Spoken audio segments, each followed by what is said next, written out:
各位观众朋友，大家好，欢迎收看《5月7日 AM 新闻》，我是嘉豪。今发生什么大事代？头先就来不认知。美国密西西比州国民兵公关部门公开训练相片，介绍有咱的国军在内面。陆军是无正面的回应讲是啊，唔是干那强调这是军事交流。行政议会今通过内政部的修正草案，村里长会加发年会奖金1.5个月，才开始7.5万。不过这个钱是由地方政府来负担。美国校园抗议无停歇，支持以色列民众就去 UCLA 校园攻击支持巴勒斯坦学生，造成真侪人受伤。美国密西西比州国民兵的公关部门最近伫面册顶头搭几落张训练的相片，内面会当看到介绍有咱的国军，也若针对这部分的陆军是无来表明是也唔是，敢若强调讲这是台美军事交流的常态性行程。另外，美国华府呢也举办一场国会山庄仪式国论坛，副总统当选人萧美琴会用录影的方式，希望争取台湾列入去美国的供应安全安排协议，加入美国和盟友的国防工业合作。相片内底官兵头壳挂白菜头盔，以拍来准备射击的姿势，手举枪，那像是国军现役的 T91步枪。美国密西西比州国民兵的公关部门最近伫人面册卖奖也搭几张相片，那像出现国军官兵做伙演训。陆军回应讲，台美军事交流是常态性早就确定的行程，不过卖奖也说是已经把大问提落来。学者分析，国军欠缺实战经验，应该是特战单位去美国受训。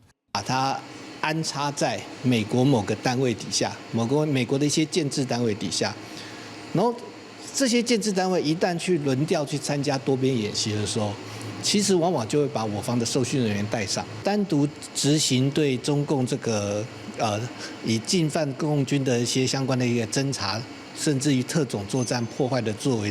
台美军事交流未计调，今嘛愈来愈接甲多元，战机嘛一直加悬。亲像练兵营去年头一届去美国受训，美国陆军特战部队陆边部嘛传出来台湾协助训练。美国国文团的人员最近这几年出现伫国军各项的操演、甲汉光演习等等。或者讲国军去美国受训常态化，会当让美国增加国军参加多边联合演习的机会。For inviting me to say a few words at this Hill and Valley Forum. 因为美国华府举办国会山庄、甲设国论坛，甲重点放伫人工智慧、国安议题。前副总统萧美琴透过影片发表致辞，讲传统的无边防防御无度满足台湾的防御目标。台湾要争取美国推动的供应安全安排协议，加入国防的供应链。Taiwan excels in hardware manufacturing, combining U.S. innovation and strengths in security-related software, design, systems integration, and AI with Taiwan's ecosystem of materials, machine tools, integrated chips, and an agile workforce. Together, we can manufacture nearly anything as efficiently and reliably as anyone in the world. 萧美琴表示，台湾美国为罗西亚乌克兰战争学到经验，不过罗西亚甲中国嘛正在快速调整。台湾甲美国爱找出领先的方法，因为台湾的目标是爱有真强的合作力，避免冲突发生。记者综合报道。国民党团总调鲍昆萁昨伫咧内政委员会临时提案，要甲这中国改造是大陆。外交部长吴钊燮认为，这款的做法会互民众感觉是真含糊的。另外，美国前总统川普受专访的时阵，无讲明敢要保卫台湾。吴钊燮是强调，不管美国换啥人做总统，对台美关系拢是有信心的。我们的立法委员。这样子的这个做法，可能会让我们台湾的人民感到不可置信。国民党团总调鲍昆萁昨日要求内政委员会临时提案，甲咱国甲中国就该政治台湾甲大陆。吴钊燮讲，唔敢相信竟然有立委提这种方案。伊伫上台质询时阵，又搁讲有立委定定伫咧中国欺负台湾时阵，甲对方讲声扫，这种发言引起南亚立委的不满。这是对中华民国所有不分立法委员相当严厉的指控。所以我想，部长应该要负责任的说出他们的名字，你可以去告我藐视国会。对有前美国总统川普伫《时代》杂志专访的时阵重申，无付钱的盟友就会靠家己，并且告知讲是不是捍卫台湾。吴钊燮强调对台美关系有信心。美国亚太驻钦康达伫出席国会听证会时阵也表态，应该维持对台政策的架构，建构台湾威胁的能力。看一看美国的国会我们是受到两党的这个欢迎的而且两党对我们都是非常的支持。那在这一这个层次来看的话，未来不管是谁执政，跟台湾的关系，我们都很有信心。Believe that changing that framework, changing the TRA or the core elements of the U.S. One China policy would be unwise. 康达也讲到，国务卿布林肯访问中国，已经明确要求北京唔通伫咧武力抗争后，找机会加大台海紧张局势。美国方面会详细关心中国的动向。因为美国方面挺台湾，唔那是伫两化关系，布林肯昨日也发声明，强烈的鼓励世界卫生组织 WHO 邀请台湾以观察员的身份参加今年世界卫生大会 WHA。记者综合报道。网络顶头假消息、假影片是遐尼济，千万唔通拖起戆戆说。今年初总统大选，网络平台 TikTok 就出现一段影片，是在暗示这投票所开票过程有人做手，伫网络顶头大家是乱传，也引起议论。经过鉴定，这拢是造假影片，检方伫台南也找到这个嫌犯，而且这嫌犯也承认讲，这影片拢是剪接过的。抢票的时阵画1号，不过后壁伫咧计票时阵，煞伫咧2号顶头画1票。今年总统大选，选后有网友传这段影片，讲开票有问题，偏心特定的候选人，指控中选会选无做票。迄当阵大动作的提过，检调伫咧追查源头时阵，约谈一位查某人到案。约谈理性民众到案，那他是有坦诚这个影片是他剪辑合成的，当初是转发到 YouTube 的频道、抖音账号，之后才会被相关的网友看到以后，再把这些相关的影片传到这个社群平台上面。这个涉案的姓李的查某人住伫咧台南，无党籍的身份，互检调查到时阵，承认伊的影片是假有剪过。不过调查局讲，伊的做法唔那是损害中选会名誉，也严重伤害个人对选举的公正信赖。因为迄当阵影片对抖音发布了，一直互人转发分享，网络顶真侪人伫咧骂加质疑。这个唱票者与这个计票人员，他们中间有一个连续的关系，有透过剪辑又切换的一些角度。未来如果说有那种透过 AI 的方式自动生成声音，或者是把影像做一些变造的时候，那这个会更加困难去发现。专家伫咧看过了讲，其实这个影片问题真多，自开票到计票，画面无连续，有剪过分量。不过，即马科技愈来愈进步，也有 AI 技术，假消息也真多。惊讲以后的假影片愈来会愈成真的。专家甲学者也拢提醒讲，查证的重要性，唔通随便就相信。记者综合报道。国安局长蔡明干昨表示，对去年到今，因总共有掌握到130万条争议信息。经过过日了后，逐礼拜错误假消息就2万条到3万条。台湾事实查核中心表示，台湾连续几多年拢是受到上济假消息攻击的国家。因也发现讲，这假消息大量传播背后，拢是有系统性伫咧运作的。4月初1，愚人节有网前做假新闻，讲股神巴菲特买回台积电股票，致使民众互这个假消息砍起，显示假消息影响的层面真大。其实假消息比大家想的加真多。国安局长伫立法院表示，因每礼拜过日出来的假消息有2万条至3万条这么多。从去年到现在，掌握的这种争议讯息有130多万件。那就国安局，我们是一个国家的情报机关，那我们注收到这些相关的争议讯息，我们会做初步的筛滤。但是这个争议讯息到底是真的是假的，我们一般会通报到权责的单位来做进一步的判定，到底有没有必要再做进一步的处理或回应。长期做消息查证的台湾事实查核中心对这个惊人的假消息数量并无意外，因指出，根据瑞典的调查，台湾连续7年是上接受假消息攻击的国家。中心这几年也发现假消息的数量愈来愈多，通看出是有系统性的结构来执行假消息的传播工作。这么多，一定不是有人食饱受用啦，一定有人系统性的在做。有有摕钱的，有无摕钱的，啊是哪一个军队共款在做这个代志哈？咱讲认知作战，啊是这是国安层次的问题。事实查核中心表示，大量的假消息有可能致使民众对政府失去信心，甚至影响民主体系。事实查核中心的能力只通针对破坏力上强的假消息优先澄清。上重要的也是民众收到会引起情绪反应的可疑消息的时，不用先冷静然后纠正的关系。记者郭林友凯台北报道。行政议会今通过内政部的修正草案，村里长会加发年尾奖金1.5个月，大概是7万5。另外，每一位议员的助理补助费总价也调悬，亲像6都的议员助理补助费对24万调悬到30万。不过，这个钱呢，拢是要由地方政府来负担。议员办公室塔满文件接真情的电话，准备即顺的法案，这是议员的助理逐工爱做的代志。但是薪水所20年无调起，即摆行政院确定调升议员的助理费和为民服务费，对这议员是真赞成。行政院终于听见我们的声音，你不可能又要马儿好，又要马儿不吃草。当然，以这样子的幅度。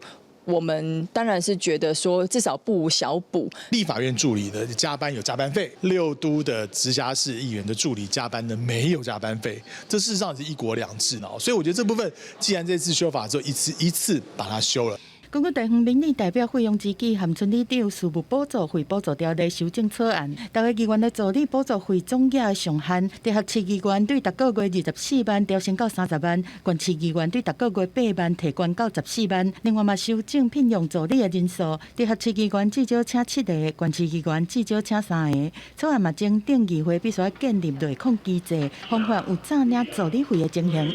增订了议会建立一个内控的机制，助理的这个相关费用啊，都必须要领取了这个清册，然后要由双方去签名，然后这些钱由议会直接就拨到这个助理的这个账户里面去。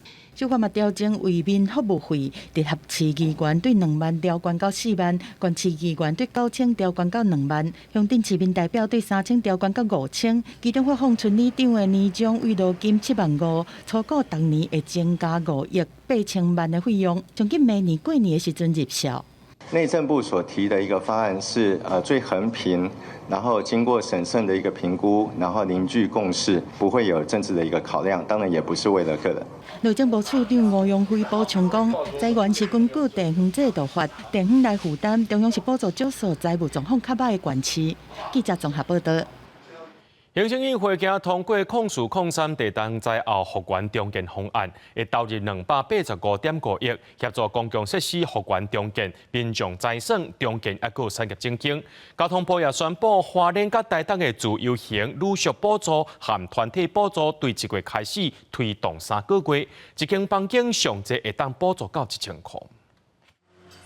花莲地动地处花莲几啊栋大楼受损，东部公路受损长。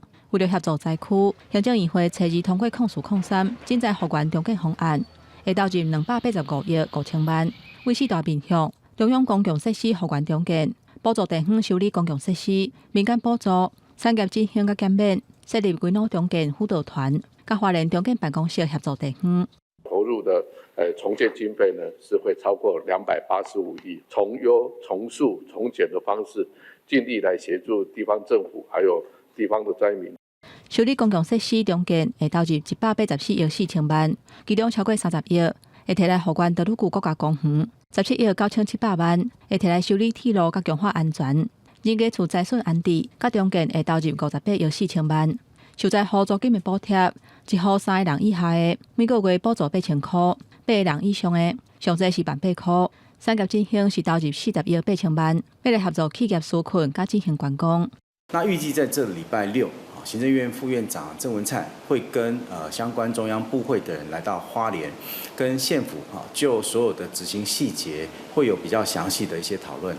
行政院副院长郑文灿拜六会去花莲沟通重建计划，交通部初二嘛宣布，花东自由行旅宿补助甲团体补助，自由行的部分去花莲带暝拜1至拜4，一间房间是补助1000块，拜5至礼拜补助500块。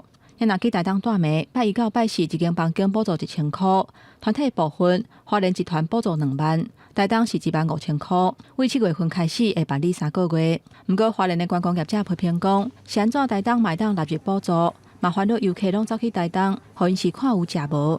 尤其是7月，他们即将迎接的是他们的热气球补助政策，把台东纳进去，确实会把花莲的这个观光效益严重的稀释掉。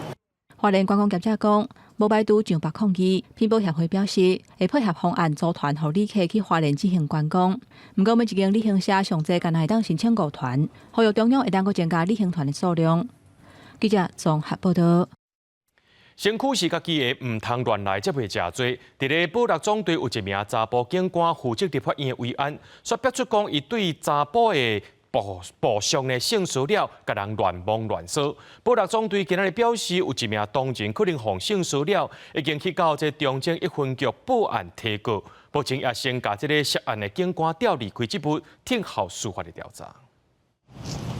出摕金属探测器斟酌来回巡查，立法院的慰安靠主委警第8关，因属保六总队担中央机关安全维护的工作，即马内部所逼出性骚扰的风波。本总队确有同仁疑遭性骚至辖区警察机关提告情事，有关涉案相关人员人地不一部分已予调整。今日争议的就是保六总队一个二线二星的中队长，伊方派出伫立法院真侪年，即马互共款是警备队的查某部署控诉讲，疑似有真侪摆骹来手来这种不当的行为，去甲去中正一分局提告性骚扰含强制威胁。保六总队嘛证实讲有一个当人疑似犯性骚扰，已经甲涉案警官调离现职，看精神结果依据相关责任。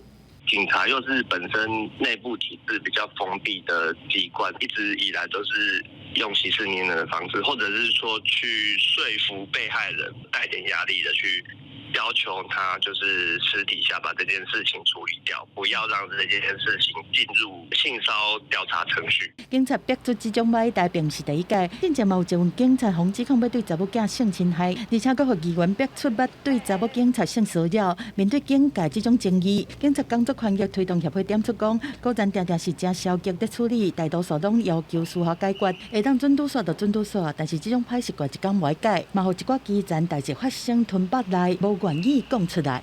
记者综合报道。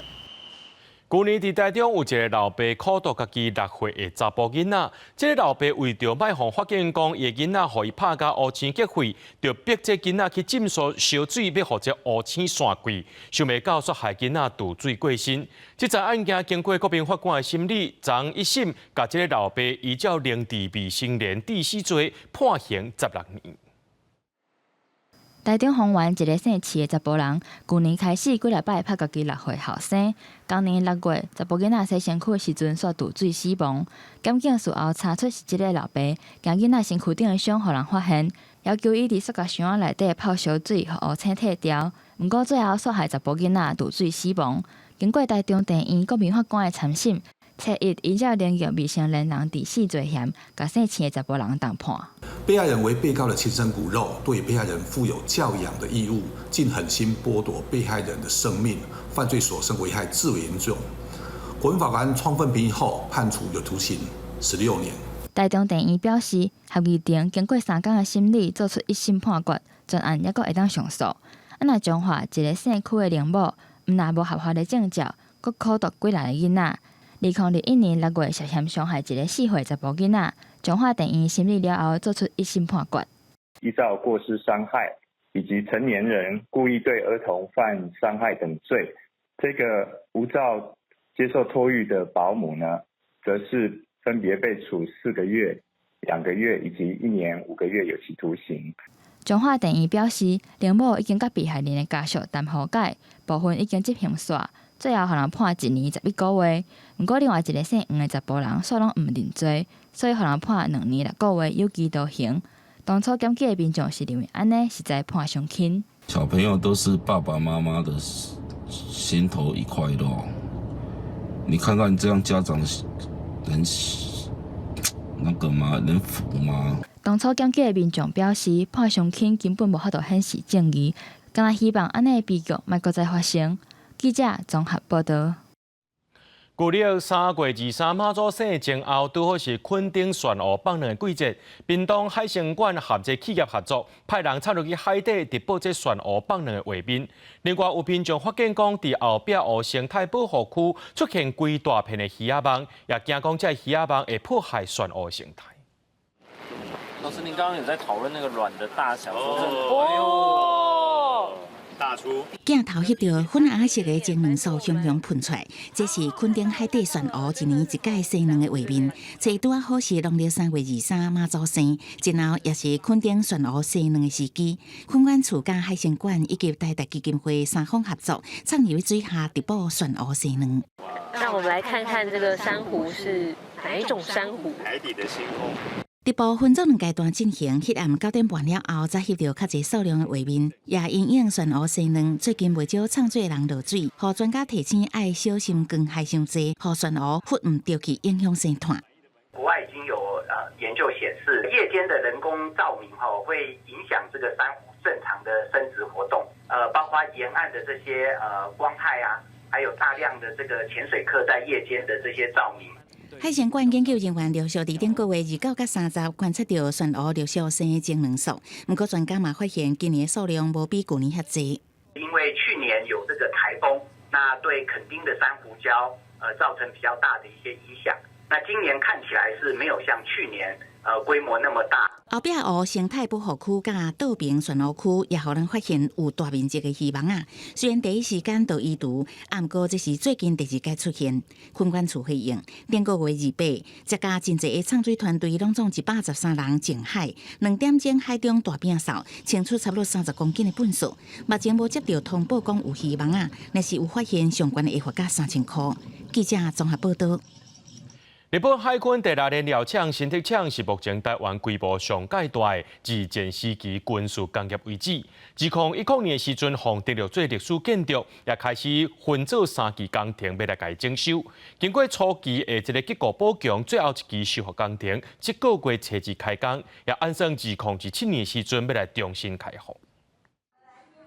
有80年历史的日本海军第6燃料厂，战后有袂少眷村子孙住伫遮，内面有超过1架子的眷村文化参故事，因为有历史价值，是有伫2019年登录做历史建筑了后，开始对建筑主体进行修复工程。在这整个过程当中，其实我们陆续把一些隐蔽处揭露出来，所以在前置作业其实花了很多时间去做一个清理跟调查研究，然后揭露过去的一个建筑物的一个构造或状态，然后去辨识或者是确认它的一个保存层级。针对1公顷的日本海军第6燃料厂，经过结构补强以及景观修复，第3期是针对厂房以及环境做最后的整理，准备在2027年重新对外开放。主要就是希望把整个全区的这样的上方能够完成相关的修复，能够未来让民众都能够走进这个有特色的一个历史空间。因为当年4月到9月，有商务业务会来到厂房大圆洞内底探检，市府表示这段时间嘛尽量减少工程，才会整修到这么久。相关的工程的进行的同时，我们也会兼具生态的保育。在我们当地的这个蝙蝠的栖息的这个周期，4到9月，我们也会降低干扰工程的一个密度，来保护相关的一个生态活动。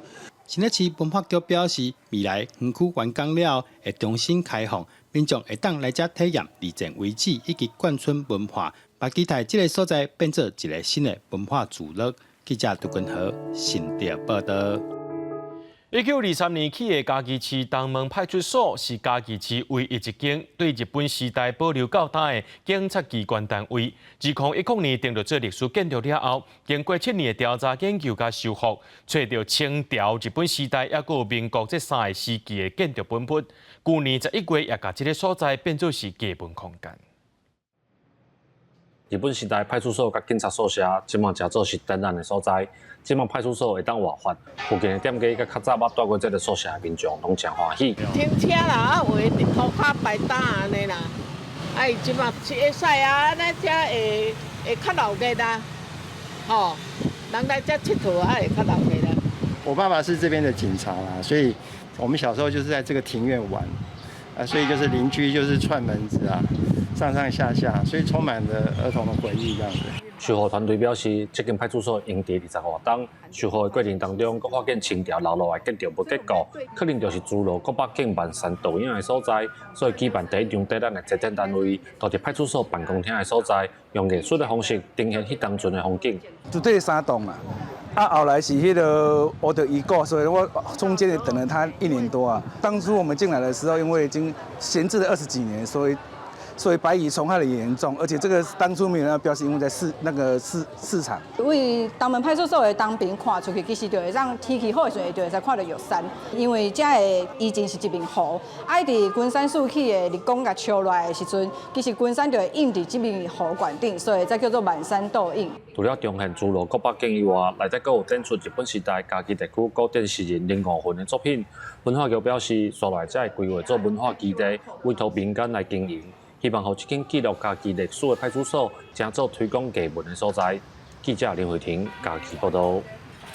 最近针对教育部登记以来，甲台语叫做闽南语，这款无尊重台语族群主体性的称呼，伫网络顶头是吵甲咧噗噗。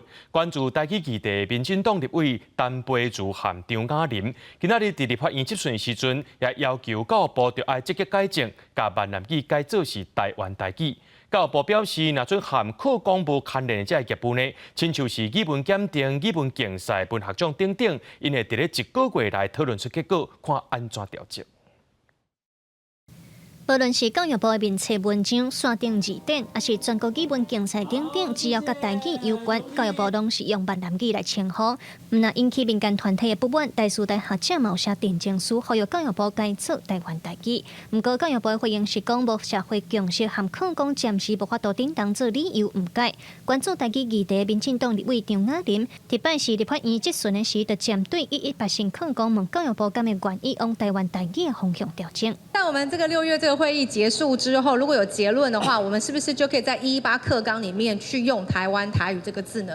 这还是要看到时候的结论了。对，我说如果到时候的结论是这样，对，就是要看那个结论，还是要看那个结论。立委张雅玲表示，文化部打算伫今年6月至10月中间要展开国家语言发展论坛会议，会针对台语的名称来讨论。教育部答应讲，会把这个会议的结论放入去118新课纲来讨论。另外，毋是课纲业务范围的部分，亲像语言检定、语文竞赛这些，立委陈培如嘛要求教育部赶紧改做尊重彝族主体性的台湾台语。语言检定、语文竞赛、文学奖词典名称，把闽南语改成台湾台语这件事情，这边可以积极进行相关报告研究吗？是不是我们把1个月内把这个相关的报告就给委员？好，那我希望这个报告里面呈现的不要再只是做相关研究的启动，因为它确实可以做积极的调整。教育部政务处长刘明基答应讲，会伫1个月内把课纲以外业务整理出来，研究讲要安怎改。立委表示，教育部的回应看起来也真保守。虽然5日空要上任的新教育部长，敢会积极回应台语族群9年来的5望正名做台湾台语，大家拢在金金上。记者卢尚珠、曾俊尧台北报道。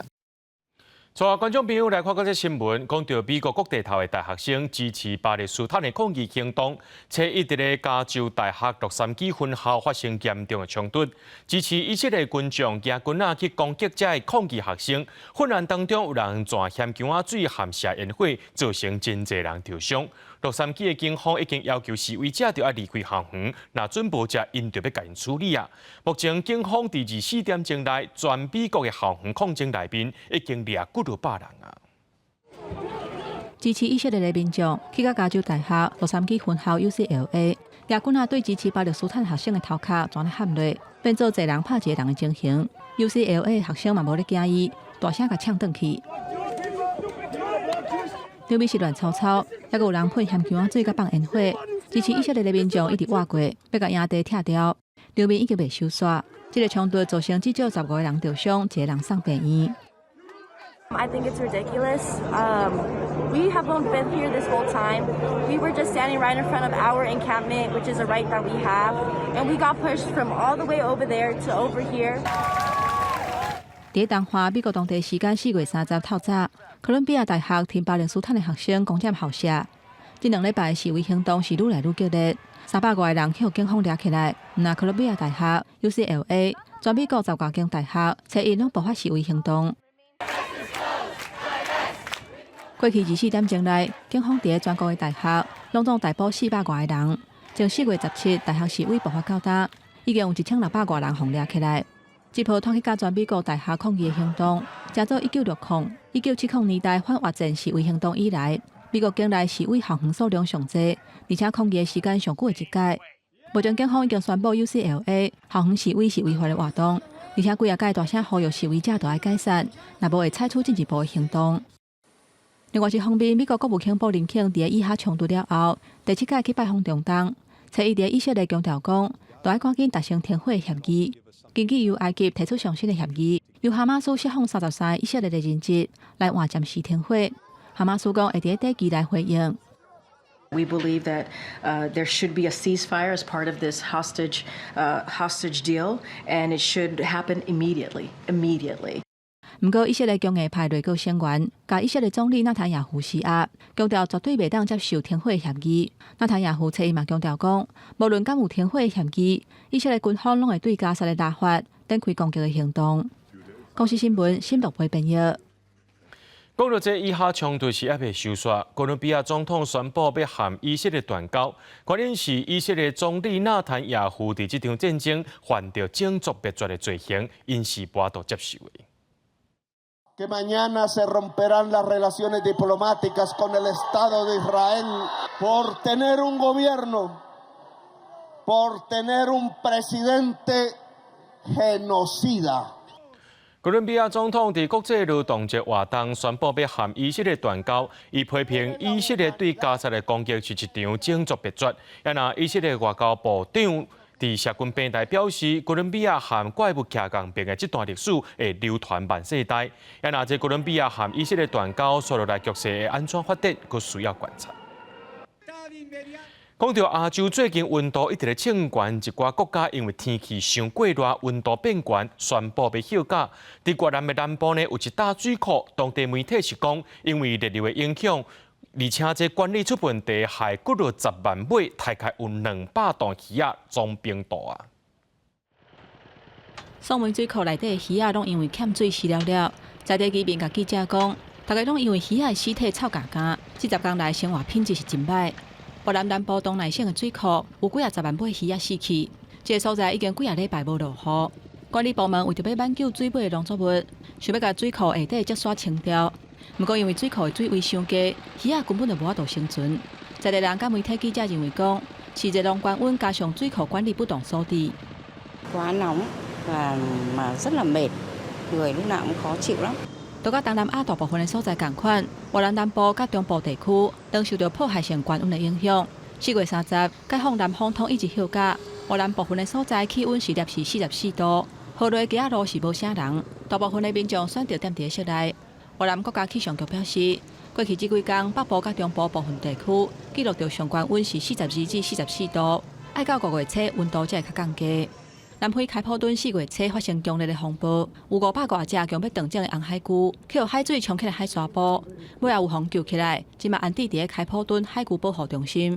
Turtles are really remarkable because they're ocean indicators. They are telling us what the state of the ocean is. It's really small, and they are eating the things that are floating and pieces of plastic like this. 伫南非，红海龟一般会伫开普敦东北部的海岸，家己上岸起来生卵。若这海龟真有可能是去印度洋一波较温暖的海流流去，所来就对海流流过南非，结果流去开普敦附近大西洋较冷的海水内底浮出来。专家认为讲这是真极快，不过强烈风暴致使几百只风冲起来海沙坡，这就真无事上啊。更较莫讲保育员一天来救到这海龟，而且收集到这海龟排出来塑胶片是甲指甲差不多大小。公司新闻吴文玲编译。讲到印度的温度一升冲到43度，有学校惊这学生热甲唔来上课，就把这教室变作是游泳池。另外，伫隔壁的棉家啦也是热翕翕，即马要安一台冷气唔来买无，而且逐礼拜拢伫咧起价。这囡仔穿制服，耍水是耍甲叽嘎叫，结果破来破去，就算规分数淡落落嘛欢喜甲。不过详细看因耍水的所在，竟然是一间教室。सर हमने swimming pool में नहाया, हमें बहुत अच्छा लगा था और हमने उसमें खूब एंजॉय भी किया. सभी बच्चों के साथ नहाया, पानी एक दूसरे के ऊपर उछाला, खूब हमने एंजॉय किया उसमें. 并不是这间教室饮水，是因为印度最近的气温降到摄氏39度至43度之间。北部北方邦这间学校，惊学生热到无爱来上课，甚至破病。专工甲这间教室变好清气漏水，变做是游泳池，互囡仔有一个较凉的所在通去。这个教室游泳池推出了后，学生来学校的比率有影是有增加，学校嘛当咧甲在地政府争取，希望会当起一个真正游泳池。遐那伫附近的棉加拉嘛是热甲惊死人，首都大开气温800甲摄氏43度，民众都爱伫呛水伫下风才会较凉。遐那卖家电用品的店头，人伫嘛吵。大部分的人客拢客伫冷气的电视区，想要买一台冷气，等去厝里凉一下。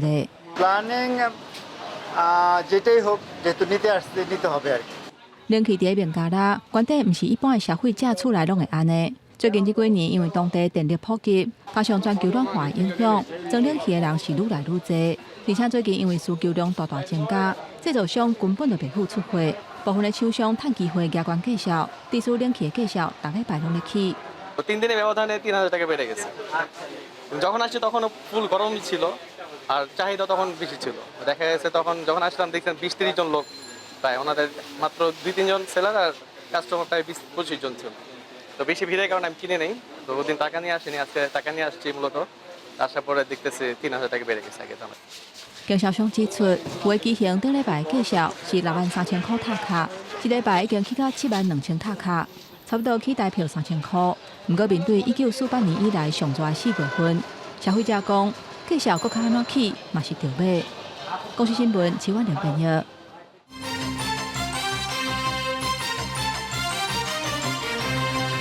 行政院会今日决定要拨补台电1000亿，台电表示，若准这1000亿加上今年4月起电钱增加630亿，推测今年台电了的金额会当缩小到100亿左右。另外，若赢提案要修电业法，目的就是讲未来若准备起电钱，就要先经过立法院的同意。这项提案拜5院会会讨论表决。 为了让台电债务更加稳健，台电除了4月初1调关电价，嘛挖靠行政院拨补1000亿经费，希望会当降低电价调整的幅度。初2行政院总算定案，确定拨补1000亿给台电，台电回应，若做无补助甲调关电价，安尼台电估计会了2100多亿。 4月1号的电价调整11% 之后，会增加630亿。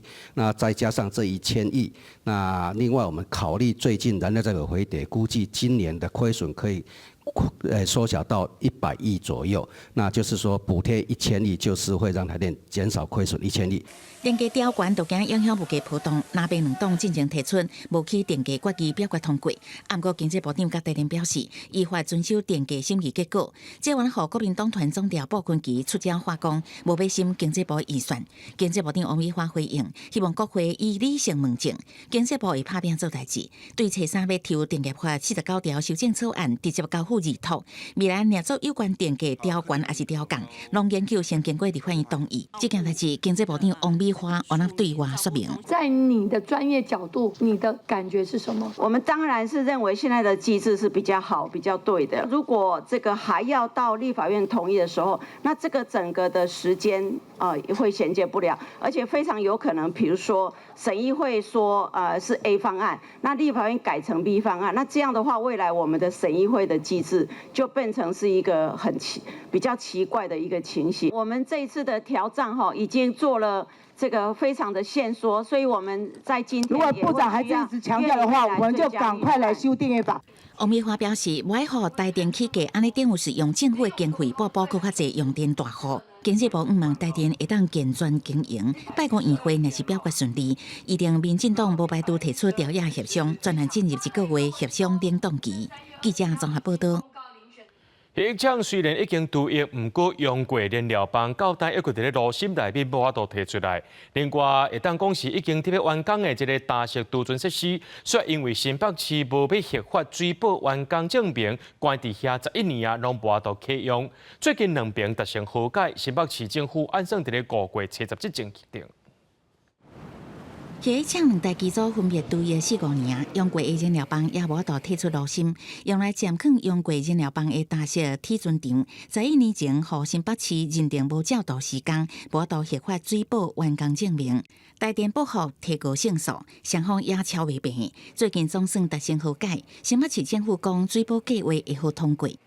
其实没有卡关的问题啊，所以的确台电已经把最新的这个水土计划的这个计划书已经送到市府，那市府我们会何时来审查，还是一个前提，确保安全。11年的攻防，台电胜诉，新北无要上诉。不过新北坚持台电爱停送计划，台电无认同。这届大成和解，台电表示尊重新北的讲法，停送计划书。新北同意3礼拜内，也就是伫5月7日进行核定。台电表示，录建协议对的工作总算会当进行。这个对做厨艺的合一讲，其实是非常重要，至少他马上就可以接续下面的动作。相关的反应炉也有燃料棒，连移都移不出来，不管是研议或者是要厨艺，那都没有办法做。台电规划伫发布开工通知了后，赶紧动工，3个月内完成后日测试。测试是至6个月后启用，希望协议会当比较协议的模式。不过眼前也有一关爱过，这个体准设施是户外。北海华反核行动联盟执行长郭庆林表示，环团甲在地居民当年的诉求是同意室内搭设体准，室外无下因的要求。记者综合报道。有立委接到内部官港တင်前讲高铁台中乌日基地电力开关，本体应该是伫咧暗时甲电禁掉才维修，想袂到4月初9迄天说是伫咧日时就咧做，当天工班有6个人当咧做另外一项电车线的维护，加在因拢照规定做好防护，才无造成高压电死人意外。出门坐高铁是真侪人的交通选择之一，不过有高铁的工班人员讲，4月初9迄天乌日基地发生重大工案意外，佮差一点互工班的人员去颠倒。明明不可以在白天换的开关，你们就在白天换。那一个接力棒帮我们挡了3次，叫我们把饮料喝了，嘴巴闭上。可是要接触25000伏特工作的人是我我有老婆小孩要养看4月初9迄天，高铁0621处路南的列车经过彰化路段的某一个磅空，向规拢按落来，暂时停开差不多5分钟。当时高铁是讲是电力无正常，不过员工表示，迄天早起进行应该爱伫暗时断电执行的电力开关维修，维修完了后测试有真侪电力导入乌日基地，互当时6个工班人员当伫进行另外一项电车线的维护，好甲再是有依照规定用接电棒来防护，才无去互3界25000伏特的电电掉。这个维修没有按照 SOP。它事实上呢，就在白天直接的进行，而且没有关掉电力。这个3角旋棒事实上都已经被熔毁了。如果是一个肉身的话，它会出现什么样的状况？立委质疑高铁无积极检讨改善甲宣传，佫出现27有列车长闪酒测，上车执勤，唔知影讲内部管理到底是有偌灵。不过高铁关系交通甲公共工程安全的行为，应该是爱互全民检视。不过到出稿前，高铁公司也无做回应。记者综合报道。阳明山鸡仔坪流洪温泉区有一种新的物种，号名做阳明山温泉红珠。这项研究是咱国内外大学，也有这中建院生物多样性研究中心所组成这研究团队，对2015年开始研究，发现讲这草酸温泉红藻呢，会当吸收到这重金属，未来有机会运用伫咧垃圾水的处理。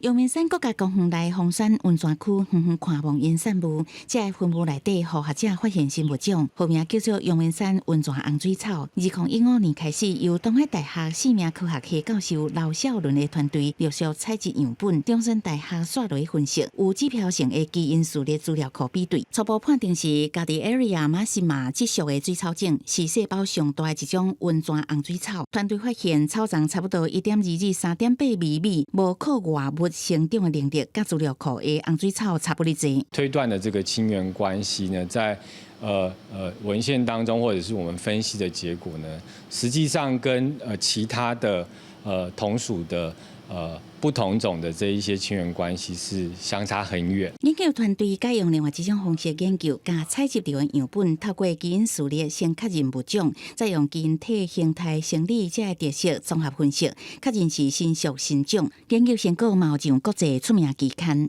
有报道说它是可以用来作为这个都市废水的一些这个有机物的移除的部分，或者是因为它可以耐这些重金属的这个环境，它可以吸附这一些有毒的这些重金属。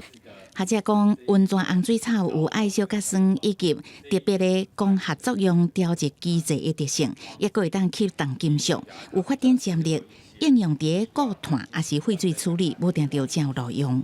记者综合报道。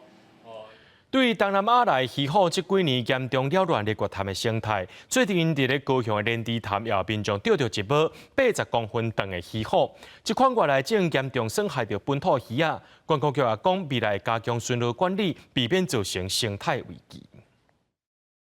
一群人徛伫莲池潭边啊，有人举鱼钓啊，有人摕网啊，要甲即尾鱼钓起来，所发现即尾是外来种的鱼虎。经过称量，鱼虎有83公分遐长，6公斤重。钓客林先生表示讲，鱼虎上大会当生到150公分，迄阵是甲鱼仔小拼10几分钟，因为大家斗3工才顺利钓起来。其他钓客讲，莲池潭有真侪外来鱼种。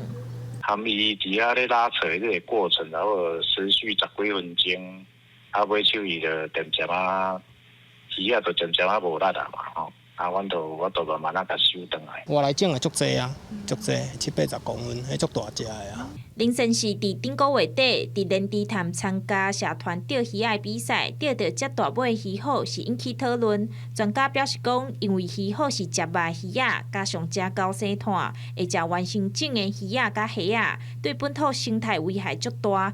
2017年莲池潭就捌出现鱼虎，即摆又搁出现，会烦恼讲敢会造成生态危机。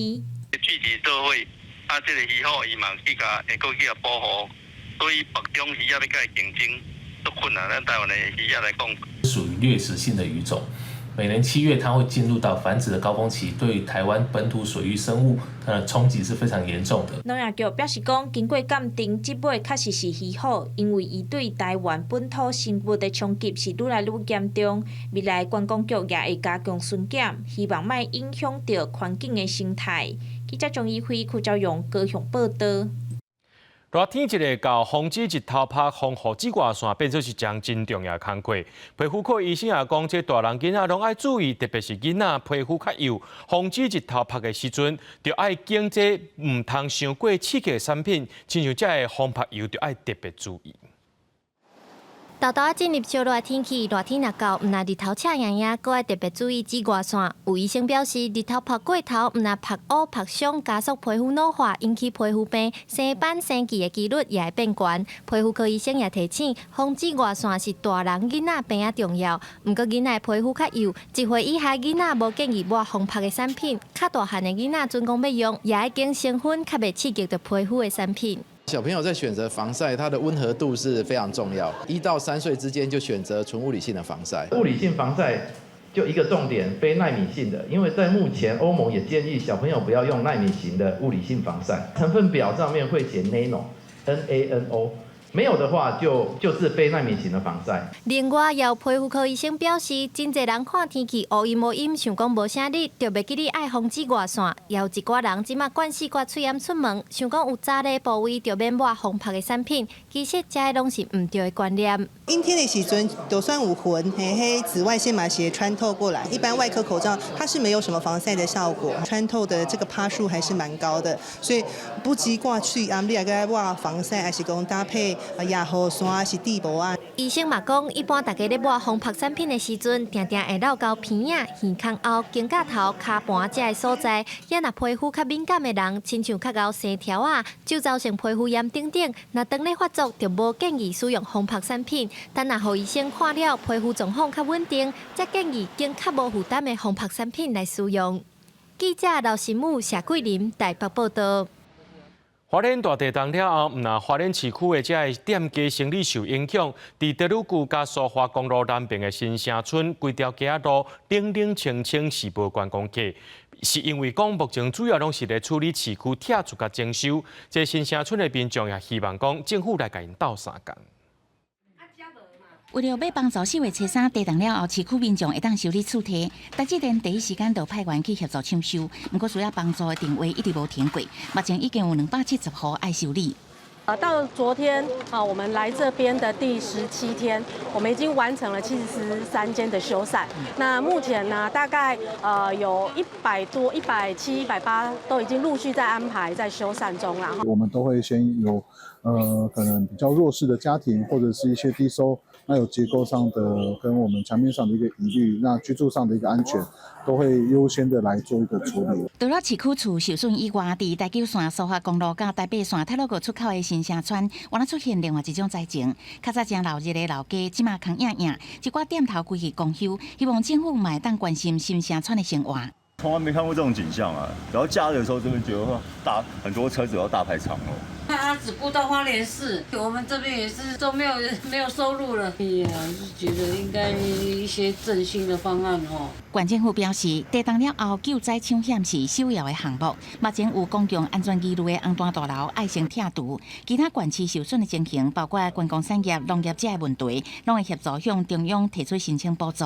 记者综合报道。云林虎宝的建国馆村伫日本时代是新丰特工队的训练基地，2015年定入做馆内文化资产。不过前几日伫遮发生车祸，虽然人无代志，不过这牌楼互车弄倒去，当地民众是真唔甘。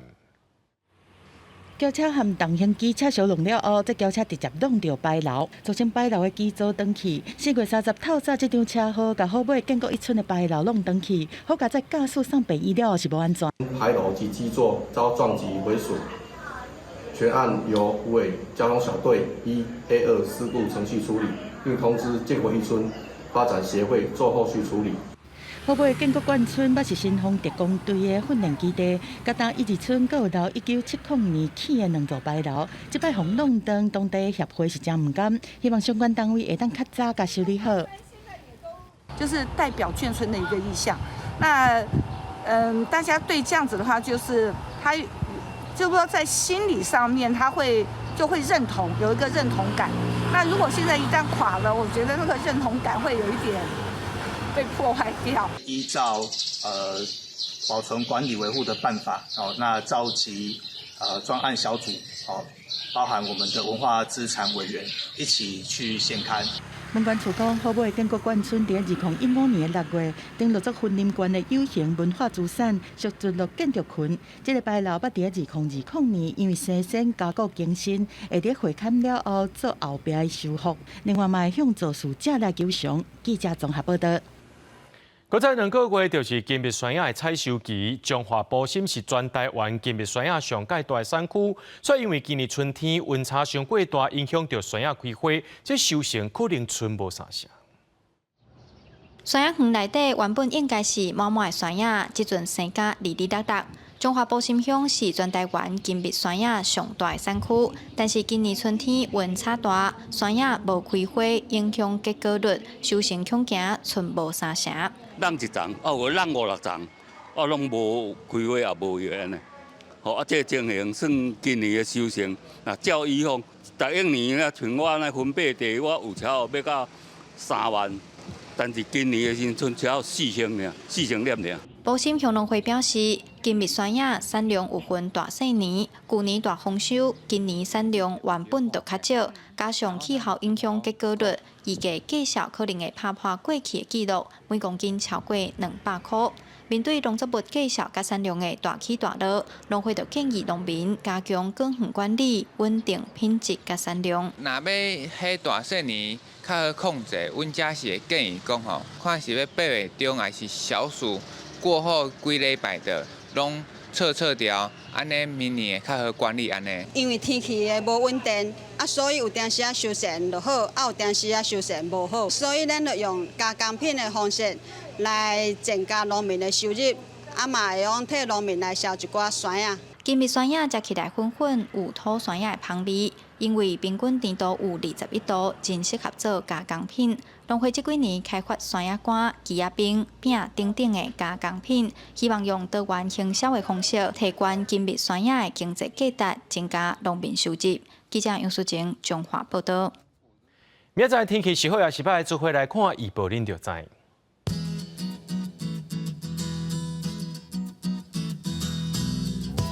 吉兰到新竹对21度到27度。苗栗到云林对21度到30度，嘉义到屏东对22度到33度，宜兰花莲台东对21度到29度，平湖金门马祖对18度到27度。还有未来3天的气象。